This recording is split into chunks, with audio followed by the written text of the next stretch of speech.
Our next speaker, of course, is Jeremyha Lyle. I'm sorry.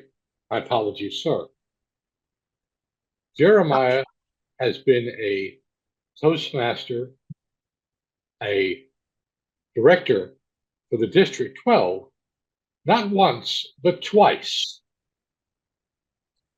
The length of his tenure in service is matched only by the length of his beard. But today, he's going to present to us a simple question. Is it really our opinion? Jeremyha. Thank you so much, Mr. Toastmaster, fellow Toastmasters, and guests. I got to tell you something. I belong to the greatest generation. I was born in 1981. Whenever I was a kid, we would go out, we would catch butterflies, we would play baseball, we would get dirt on our knees. And then as I grew, everything changed. Dial-up internet started. Do we all remember dial-up internet? Remember, you'd take your computer, you'd plug it in, it'd go, and then from there, you'd wait 10 to 15 minutes and hopefully get to the page of AOL. Maybe net zero if you paid for the disk. But then life started advancing. Next thing you know, I got my first flip phone. I'd flip it open. I could store all 10 numbers. But then technology started, and now we have computers on our phones. We can take them anywhere. I could travel the world and be able to find everything. Not only that, but also, if I leave my phone at home, my watch will do the same thing. I could take all my calls. I could search the internet. As a matter of fact, I could check social media from my watch, my phone, and here very soon, who knows, maybe from a set of glasses. You see, I have had the luxury and opportunity in life to be able to see changes. I saw MySpace start. We all remember MySpace. That's our introduction to coding. I got a chance to be able to witness the internet just by dialing in, then DSL, now we have Cat5, and we have all these other great things. But ironically enough, things changed. As technology advanced, we had more technology at our hands and social media came on. You have to start wondering, what do we really believe? What do we really think? Because you see, today, my friends, we're going to dive into two subjects. We're going to dive into social media, and we're also going to dive into the internet. And we're going to talk a little bit about these topics in regards to how those ideas are potentially changing the way you think. So let's start with social media. How many of us have a social media? Everybody?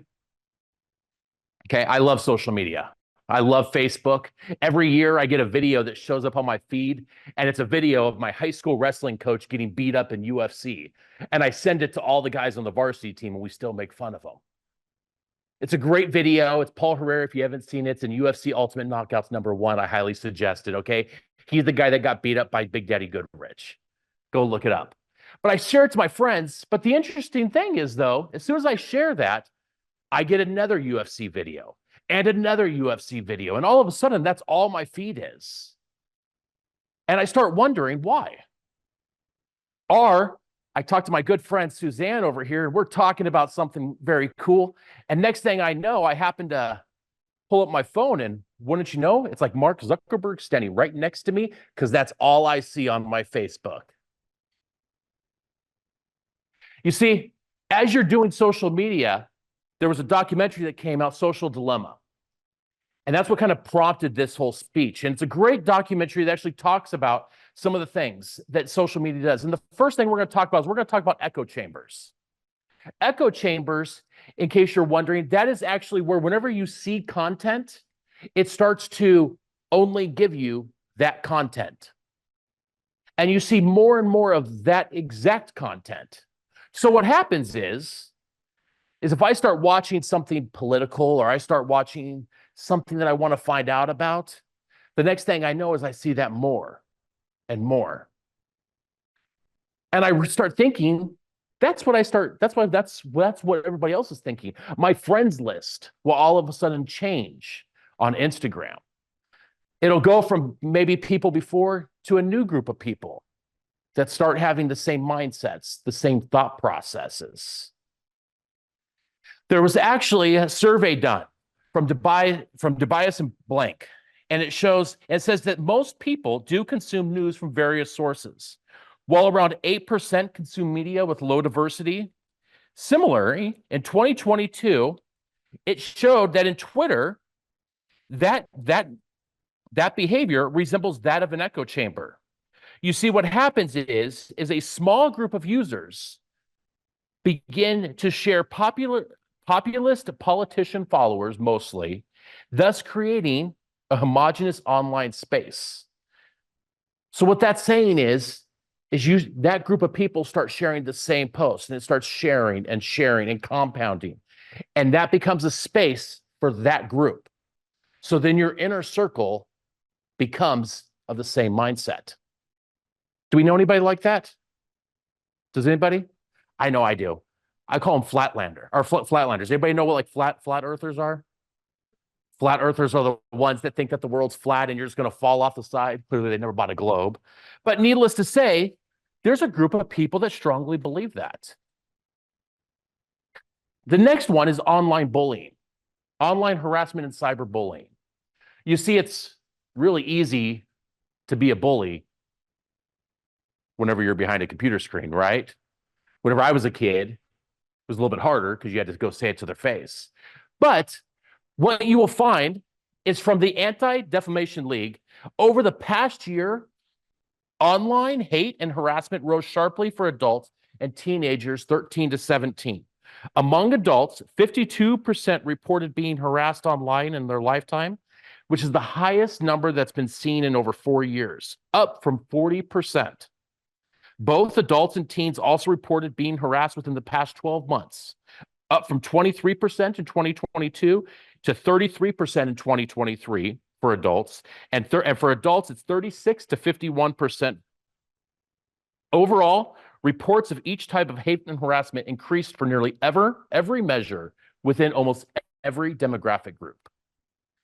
You see, what's happening is they can't escape that, because so now what happens is now you're in this group and you have cyber bullies, and they're starting to pinpoint you and starting to focus on you. How do you get away? I remember whenever I was in school, if there was a bully, you got to go home. They couldn't call you, and if they did, your parents usually answered the phone. There was that break, right? I have a 17-year-old daughter. All it takes is them sending a message. Then they create another account and they send another message. Then their friends send messages.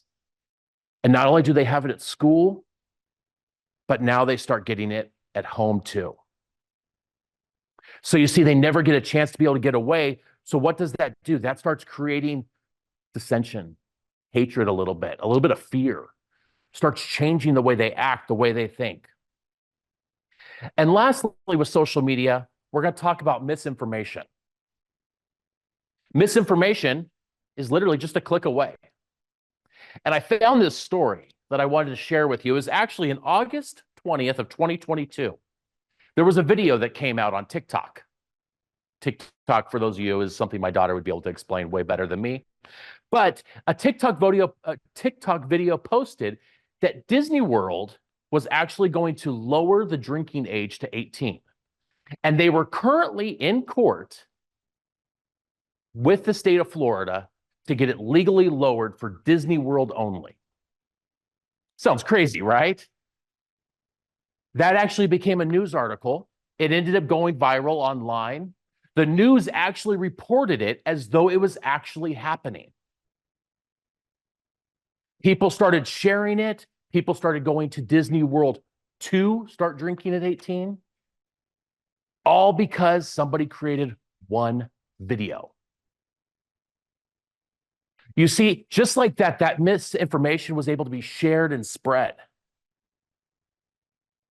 And a study from USC in over 2,400 Facebook users says the habit of social media users are bigger drivers of misinformation spread than individual attributes. We know that from prior research, people don't process information critically anymore, and others form opinions based on political bias, also which affects their ability to recognize false stories online. So you see, in just these past couple of minutes, we've been able to find ways that just by using social media, it's been changing the way people are thinking. They're believing this misinformation. They start telling their friends, which then starts spreading that misinformation. We've talked about bullying. We've talked about echo chambers. But now what about the internet? And the internet is information overload. How many of you go onto the internet and you'll search one thing and you can find everything this way or that way? And it doesn't matter. It's whatever side you're looking for, you can find it. If you want to find something about how the earth is flat, you will find it. If you want to find something about Disney World serving alcohol at 18, you'll be able to find multiple articles about that. See, we're in a society now to where it's almost impossible for us to be able to tell really what's truth and what's not, because you can find sites, you can find information, you can find articles that people think they truly believe. You see, and it's actually creating divides amongst that same process, because what's happening is because it's now dividing people with that information overload. So they start diving to one side to try to be able to find that information. The next one is social comparisons and inadequacies. I've been practicing that word all day long, in case you're wondering. But how many of us see that? You watch videos and you see a video and you're like, yeah, my butt looks as good as Kim Kardashian's, 100%. That's what, but what we don't realize is a lot of those are doctored up. They're fake videos. As we heard from our previous speaker, we sometimes don't know how their lives really are on the back set, because the video shows one thing and we believe that's who we are judging ourselves to. And we think that is the person we need to be, the guy at the gym doing this, or we need to be the model doing this, or whatever that may be. But that starts creating inaccuracies amongst us. There's actually two different effects to this. There's a positive effect, which is a downward social comparison. And that is, you are basically comparing yourself to motivate yourself. You're saying, look at how well I've done compared to somebody else. You're basically looking down on somebody, is what that is. And that's positively making you feel better. Oh, look at that person struggling. That means I'm that much better. But then there's also a negative effect, which is an upward comparison, which means we are always trying to be like that person. And you see, the internet and social media and all of those sites give us that down and up.